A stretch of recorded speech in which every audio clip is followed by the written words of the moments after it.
ہم کٹ سکتے ہیں، مر سکتے ہیں، کوئی ہم سے زبردستی کسی کی عزت نہیں کروا سکتا۔ میں بھرپور انداز میں مذمت کروں گا پاکستان میں علامہ شہنشاہ نقوی کے خلاف جو ایک مہم چل رہی ہے، جو عقیدے اور جو نظریات کوئی پڑھے گا، ہم شخصیتوں کے ساتھ نہیں کھڑے، ہم نظریات کے ساتھ۔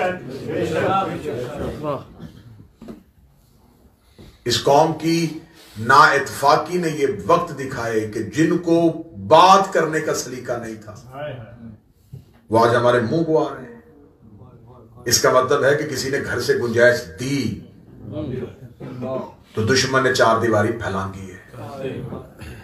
ہمیشہ چور اسی گھر کی دیوار پھلانگتا ہے جہاں اندر سے مخبر ملا ہو۔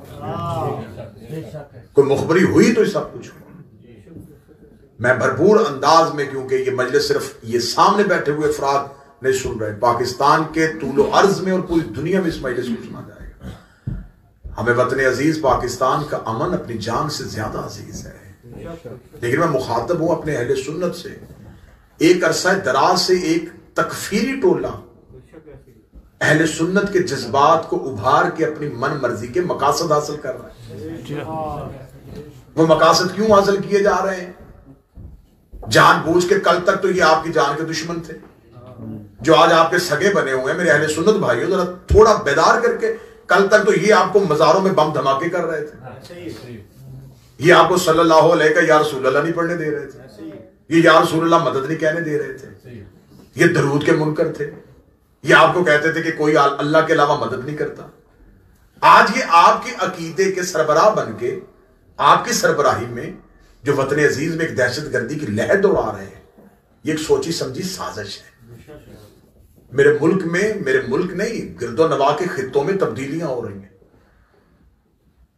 صحافی بیٹھے ہوئے ہیں، دانشور بیٹھے ہوئے ہیں۔ جب خطوں میں تبدیلیاں ہوں تو ملک کی خارجہ پالیسیاں تبدیل ہوتی ہیں، ٹھیک ہے، لیکن میں دبے ہوئے لفظوں میں بات کہہ دوں گا، ہم اربوں کی حکومت پاکستان میں نہیں آنے دیں گے۔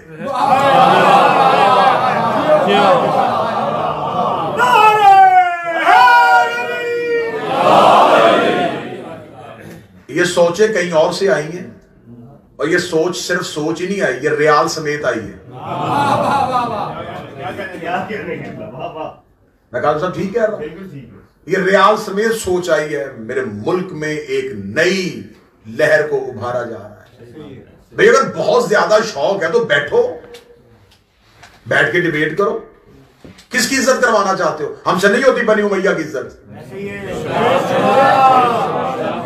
اپنے بچوں کی آنکھوں میں دھول جھونک رہے ہو، تمہارے پرانے علماء کتابوں میں لکھ کے چلے گئے۔ جس کی نام پہ آج تم جلوس نکال رہے ہو، وہ مولا علی کو ممبروں پہ گالیاں دیتا تھا۔ علی کی دفعہ تمہیں غیرت نہیں آئی، اب تمہیں غیرت کس بات کی آ رہی ہے؟ نہیں مانیں گے ہم اس بندے کو جو علی سے جنگ کرتا ہے۔ کتابوں کے چھت تک ڈھیر لگ جائیں گے۔ تمہاری کتابوں کی تو ابھی سیاہی خشک نہیں ہوئی جس میں لکھا ہوا ہے کہ یہ علی اور اولاد علی کے ساتھ کیا سلوک کرتا ہے۔ آج تم آہستہ آہستہ ان کی عزت، اب بنی امیہ کی عزت ہم سے کرواؤ گے؟ ہم سے بنی امیہ کی عزت نہیں ہوگی۔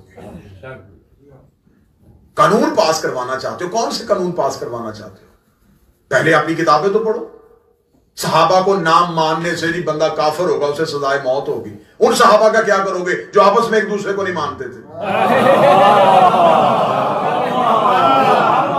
اگر وہ سارے مانتے تو جنگیں کیوں ہوئی؟ میں نے پورے محرم میں یہ مضمون پڑھا ہے، 80 ہزار بندہ ایک ایک جنگ میں قتل ہوا ہے۔ اب انہیں کیا کہنا ہے؟ شہید کہنا ہے یا قتل کہنا ہے؟ ایک مدینے سے نکال رہا ہے، ایک مدینے سے نکل رہا ہے۔ جو نکل رہا ہے وہ بھی صحابی ہے، جو نکال رہا ہے وہ بھی صحابی۔ خالد بن ولید مالک بن نویرہ کو قتل کر رہا ہے، جو قتل ہو رہا ہے وہ بھی صحابی، جو قتل کر رہا ہے وہ بھی صحابی۔ بعد میں کہتے ہیں جی وہ ان لوگوں کی بات ہی، ہم کون ہوتے ہیں؟ آپ کوئی نہیں ہوتے، ہم ہوتے ہیں۔ آپ سے کوئی نہیں ہو سکتی، ہم ہوتے ہیں۔ حضور ہم کریں گے بات، جو حق پہ ہے ہم اس کا ساتھ دیں۔ اہل بیت حق پہ تھے، حق پہ ہیں، حق پہ رہیں گے۔ خبردار وطن عزیز کا امن خراب کرنے کی کوشش نہ کی جائے. چند ٹولوں کو سڑکوں پہ لا کے احتجاج کروا کے ہم یہ کر دیں گے, ہم وہ کر دیں گے, ہم وہ کر دیں گے, اخیر بیٹھنا ہے تم نے کہیں نہ کہیں. پھر منحوس مولوی کی کل یا پرسوں کی پریس کانفرنس ہے, جی علی ولی اللہ اذان میں کہتے ہیں کہ دہشت گردی. میں تمہیں علی ولی اللہ دعوت الشیرہ میں دکھاتا ہوں, تم مجھے صلاۃ و خیر من النوم دکھا. بھئی اذان میں اضافہ کس نے کیا ہے؟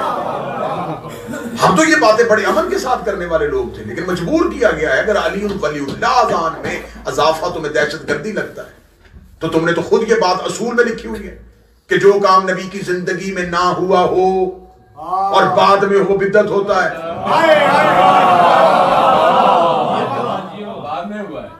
تو پھر ایک لمبی فہرست ہم نکالیں کہ کون کون سا کام نبی کے بعد ہوا. علمی میدان میں آ کے گفتگو کر لو, بیٹھ کے گفتگو کر لو, کسی بھی عدالت میں چلے جاؤ. ابھی تو وہ عدالتوں کے جج زندہ ہیں جہاں سے مبلغ اعظم علی ولی اللہ منوا کے آیا تھا.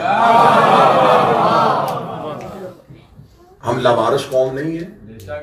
ہاں ہوا ہے, غلطی ہوئی ہے. غلطی یہ ہو گئی ہے کہ گھر کی چار دیواری محفوظ نہیں ہوئی. ایک دوسرے کی گردنوں پہ, کیونکہ امن کے دن تھے, ہمیں باہر سے مارنے والا کوئی نہیں تھا. ہم نے کہا اچھا موقع ہے, خود ایک دوسرے کو مار لیتے ہیں. ایسا ہی ہوا نا. مولا امیر المومنین کا فرمان ہے امن کے دنوں میں جنگ کی تیاری کرو. یہ کمین گاہوں میں چھپے ہوئے تھے. اچھا حکومت افغانستان میں بدلی ہے, مزاج ان کے خراب ہو گئے. بھئی حکومت ان کی تبدیل ہوئی ہے, تمہاری گردن میں سریا کس بات پہ آ گیا کہ ہم کیا بن گئے؟ آپ کچھ بھی نہیں بنے. آپ وہی ہیں جو پہلے تھے اور آپ وہی رہیں گے جو پہلے تھے. یہ بات میں صرف کیونکہ آپ کا تو یہ ٹاپک ہی نہیں ہے, لیکن میں بات جہاں پہنچانا چاہتا تھا وہ بڑے اچھے طریقے سے پہنچ گئے. ہم کسی اپنے جس عالم دین نے عزاداری حسین کی بات کی ہو, وہ سید زادہ ہو, ہم اس کے خلاف کسی قسم کا لفظ برداشت نہیں کریں گے. علماء میں, خطبہ میں, ذاکرین میں, ماتمیوں میں ہمارے اندرونی اختلافات, ہمارے ہلکے ہلکے نظریات کے اختلاف ہیں, ہمارے عقائد کے اختلاف ہو سکتے ہیں, لیکن ہمارے مذہبی اختلافات نہیں ہیں. ہم یہ نہیں کر سکتے کہ ہم کسی اپنے ذاتی اختلاف کی بنیاد پہ اگر کوئی بندہ بنی امیہ کی مذمت کرے تو ہم اس شخص کی حمایت نہ کرتے ہوئے بھی بنی امیہ کی مذمت نہ کرنے والوں میں سے ہو جائے. ایسا نہیں ہوتا. بنی امیہ پہ اس خاندان کو خدا نے قرآن میں اگر کہا ہے تو انہوں نے کھول کے خدا نے شجرہ ملعونہ کہا ہے. تو اگر آپ کو یہ تکلیف ہو رہی ہے کہ یہ وہ شجرہ نہیں ہے تو پھر بتائیں اللہ نے کن کو کہا ہے؟ پھر آپ لے آئے نا کوئی شجرہ ملعونہ جس کو خدا نے کہا ہے, وہ شجرہ کون سا ہے؟ مشکل سے مشکل دور آ رہا ہے کیونکہ حجت کا ظہور قریب.